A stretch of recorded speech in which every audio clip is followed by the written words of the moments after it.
নমস্কাৰ, মই শ্ৰী বনমালী হাজৰিকা, য়েছ মানি ডিজিটেল বেংকৰ চিফ এক্সিকিউটিভ অফিচাৰ। আজি মই বিশেষ কাৰণ এটাৰ বাবে ভিডিঅ'টো বনাব ওলাইছোঁ যে য়েছ মানি ডিজিটেল বেংকৰ mini bank, digital mini bank যিটো আমি প্ৰভাইড কৰোঁ, তাত বহুত মানুহৰে কুৱেশ্যন আহি আছিলে যে তেওঁলোকৰ যিটো গভৰ্ণমেণ্ট স্কিম য়েছ মানি ডিজিটেল বেংকৰ একাউণ্টত পইচাটো সোমাব কি নোসোমায়। আচলতে কি হয় যে গভৰ্ণমেণ্ট স্কিমেই হওক বা অন্য কিবা স্কিমেই হওক, যে বেংক একাউণ্ট এটা য'তে নিদিয়ক কিয় আৰু সেই বেংক একাউণ্টত যদিহে তেওঁলোকে পে' কৰে যে তেওঁলোকৰ একাউণ্টত পইচাটো 100% সোমাব। কিয়নো পইচাটো সোমাবলৈ কি লাগে?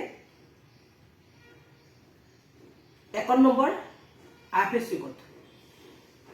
একাউণ্ট নম্বৰটোৰ লগত IFSC কোড দিয়াৰ লগে লগে সেই একাউণ্টটো ভেলিড হয় কি নহয় লগে লগে গম পায়। কেনেকৈ গম পায়?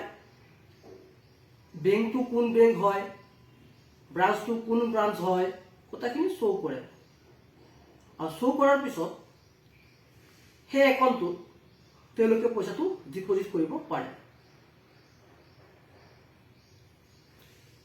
গতিকে নিশ্চিন্তভাৱে আমি য়েছ মানি ডিজিটেল বেংকৰ একাউণ্টটো ব্যৱহাৰ কৰিব পাৰোঁ। তাত কোনো চিন্তাৰ কাৰণ নাথাকে। এইখিনিতে আকৌ এটা মই কথা কৈ থৈ দিওঁ যে আমাৰ যিহেতু ডিজিটেল একাউণ্ট হয়, ডিজিটেল একাউণ্টৰ বাবে আমি চেক ফেচিলিটিছটো আমি দিব নোৱাৰোঁ। চ' চেকত যদি কোনোবাই পে'মেণ্ট কৰে তেতিয়াহ'লে ইয়াৰ বাবে প্ৰযোজ্য নহ'ব। ইয়াত অকল ডিজিটেলি পে'মেণ্ট যেনে NEFT, RTGS, IMPS সকলোখিনি ফেচিলিটি আমাৰ য়েছ মানি ডিজিটেল বেংকৰ একাউণ্টত উপলব্ধ হ'ব। হয়তো কিছুমানে আকৌ এনেকুৱাকৈ মোক কুৱেশ্যন কৰিছিলে যে NREGAৰ যিবিলাক স্কিম আছে বা গভৰ্ণমেণ্টৰ যিবিলাক বিধৱা পেঞ্চন আছে বা স্কলাৰশ্বিপ